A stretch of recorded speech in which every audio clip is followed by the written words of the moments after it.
kay nanay, kay ate, ay kay ditsi sa kapitbahay na nagnanakaw.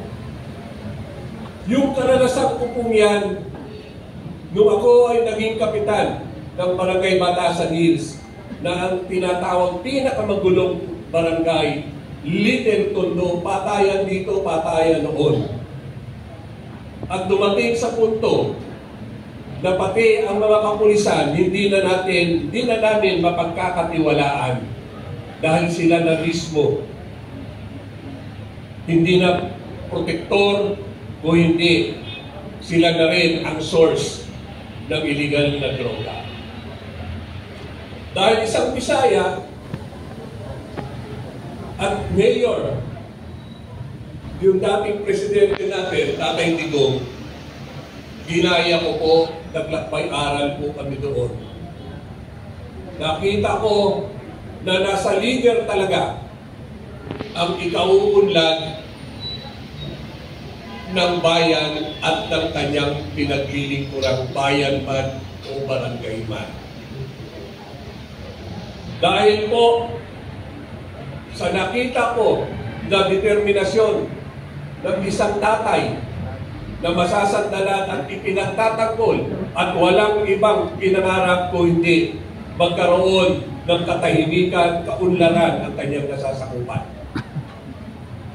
Ginawa ko po sa aming barangay, true enough po na patinoo ang barangay po Batasan Hills. Maraming pag ikaw ay lumaban sa katiwalaan at lumaban sa kaayusan, marami hong nagagalit at marami hong nasasagasaan. Ultimo, istasyon ng pulis namin, niralihan ko noong panahon yun.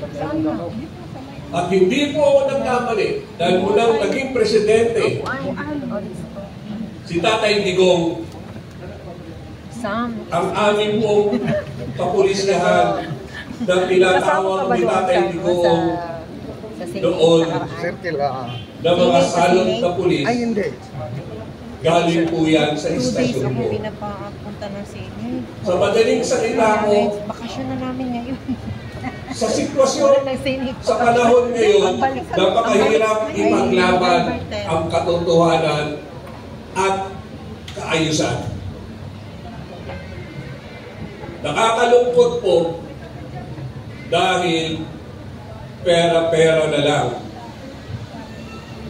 ang taong nangangailangan. Galing po ako sa District 2, pinakamalaking distrito sa buong bansa. Batasan Hills, Payatas, Commonwealth, Holy Spirit at Barangay Bagong Silangan. Marami hong informal settler. Sa amin po noon, maraming tinatawag na urban poor. Saksi po ako na nagkaroon ng pag-asa ang aming lugar, ang aming kababayan nung si Tatay Digong ay naging presidente.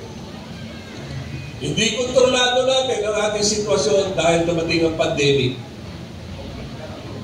At sa pandemic po yan, napatunayan natin na ang isang leader na matino, siya ang makakatulong sa bayan at sa tao kanyang paglilingkuran.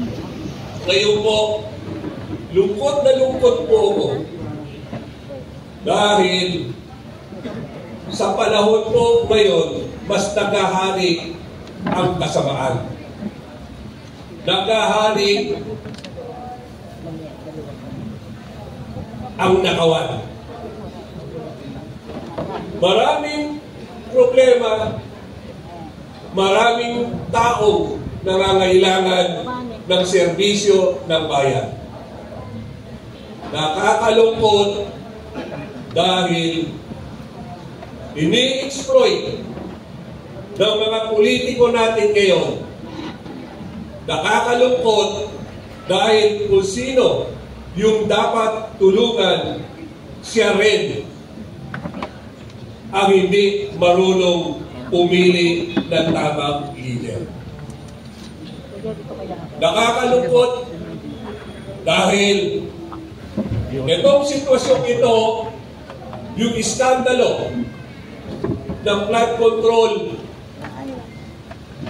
nagbukas po ng liwanag at kaisipan ng ating mga tao. Pero ano ang ginagawa ng mga magnanakaw na politiko? Nililinglag pa rin ang taong bayan, sinusuhulan ng mga ayuda para manahimik at huwag tumindig, huwag sumama sa mga sumisigaw na tama na, sobra na. Ngayon po, dahil hindi na maitago ang kawalang-hiyaan ng administrasyong ito, maraming sektor na ang kumikilos. Pero ang nakakatakot, ang mga sektor na ito, na nakawin na naman nila yung tinatawag natin people's power. Maraming dapat ayusin sa bayang ito. Lahat na lang may iskandalo, lahat na lang may anomalya. Kaya takot sila na si VP Sara ang umupo dahil alam nila na mananagot sila. Mulat ako sa sitwasyon dahil exposed po ko kahit sa mga intelligence at armed forces organization. Nakakalungkot po ngayon dahil nakikita ko yung mga masamang elemento kumikilos ngayon, gustong agawin ang kredito. Pero ang sigaw nila, stop corruption, pero ayaw ng resignation, Marcos.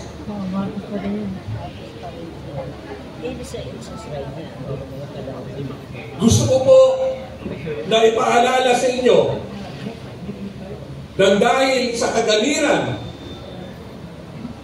ng mga nagpapanggap na leader po natin, nagagamit na naman po ang taong bayan. EDSA 1, ano ba ang dahilan? Napatay, pinatay, Ninoy Aquino. Sino ang suspect number 1? Pamilyang Romualdez, pamilyang Marcos. Dahil sa panindigan ng taong bayan, nagkaroon po ng panawagan ang dating tatay ni BBM ng snap election. Rampant ang dayaan, sumiklab ang taong bayan. Nakialam ang kaparian. Kaya nagtagumpay ang EDSA 1. Pero inaasahan nating pagbabago, nagbago ba? Ako po, sarili kong pananaw, ang dalawang salot sa lipunan at sa bayang ito, kaming mga politiko at ang mga oligarchs na nagpopondo sa mga politiko para masolo ang yaman ng ating bayan. Nakatutok sila sa kontribusyon.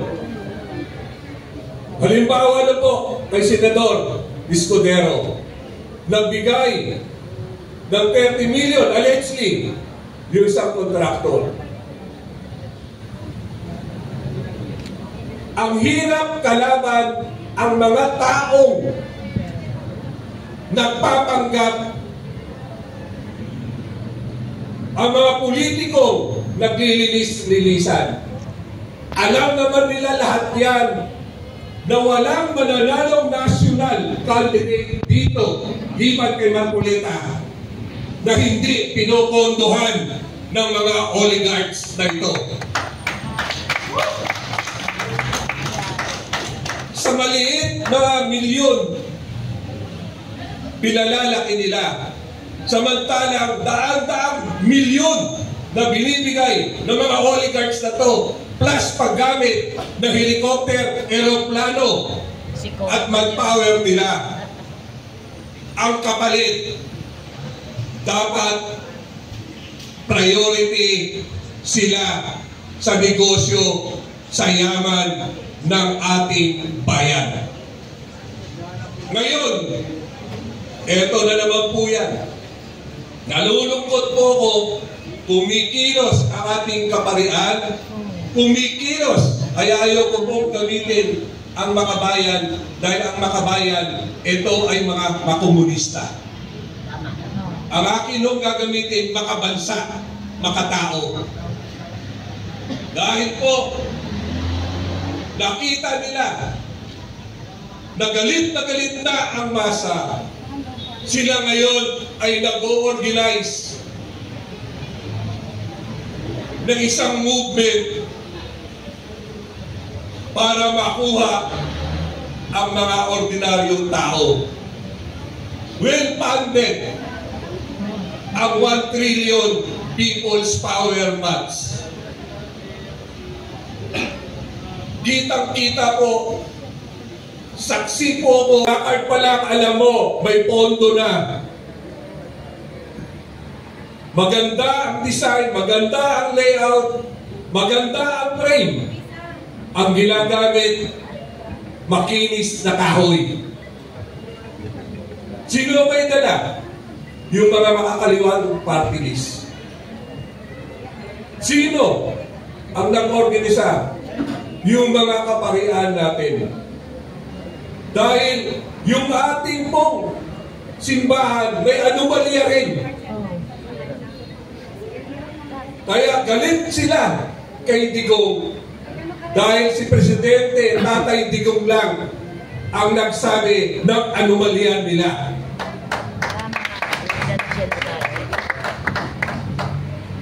Si Tatay Digong, nung mayor ng Davao, sinusuportahan niya ang mga makakaliwang ito dahil naniniwala siya na maganda ang layunin. Nang naging siya presidente, nagpatawag siya ng isang kapayapaan. Binigyan ng pagkakataon na mag-usap. Pero bang nagpipisto, nag-ambos ang mga militar, mga komunista po yan. Kaya itinigil. Pero gusto ko lang din po, si Joma Sison, produkto ng EDSA 1. Pinardon ni Corazon Aquino, pero ano ang ginawa? Ang makakaliwa, meron ding anomalya. Revolutionary taxes. Pangingikil. Kaya po, ang hirap labanan ang bayang ito hanggat hindi po tayo nagkakaisa. Tayo ho, maraming leader, pero kailangan ang labanan nasa EDSA. Baka pwede ho, bawat isa sa atin, sa membro ng pamilya at kaibigan natin, baka sa atin magsimula ang tunay na people's power. Majority ho, tahimik, majority nababayaran ng ayuda. Lalong-lalo na pag alam nila may movement kami sa EDSA, yung mga congressman namin sa distrito namin, stay at home, namimigay na tigli 5 kilo sa mga tao, huwag lang makinahog. Sa rally. Paano natin lalabanan? na ang perang ipinamumudmod ay pera ng bayan. Kaya po, gagamitin ko po ang ating forum na to. Salamat, sir. Ako po, isang konsihal, 67 years old, fulfilled ako sa mga anak ko. Pero yung pagtayo ko para itama ang sitwasyong ito ay para sa bayan natin ito. Sana ho, labanan natin ang puwersa ng kadiliman, ang pera na galing sa korupsyon na ipinamumudmod sa mga ordinaryong tao, mamamayan natin ngayon. Sa atin po, magsisimula bilang nakakaintindi, bilang nakakaangat sa mga ordinaryong tao na hindi makasigaw, hindi makalaban dahil ang kalaban nila pagkain araw-araw. Pagpasensyahan niyo ako, maramdamin po ako magsalita kasi nasa puso po ito. Inaanyayahan po kayo sa tunay na People's Power sa October 12. Kita-kita po tayo, ang bayan ito hindi ho mabagbabago kung hindi tayo magsasakripisyo. Ipakita po natin sa mga nakikinig at manunood sa atin na ang pagsasakripisyo po ito magsisimula po sa bawat isa sa atin na nandito po ngayon. Mabuhay po ang bansa natin, mabuhay po ang kapwa ko Pilipino. Ang akin na pong hinihiling, Diyos na ang gumawa para mabulgar ang anomalya at kawalangyaan ng administrasyong ito. Nasa atin ngayon. Kanino kaya to? Honda ka nga. Isang magandang umaga po sa inyo lahat.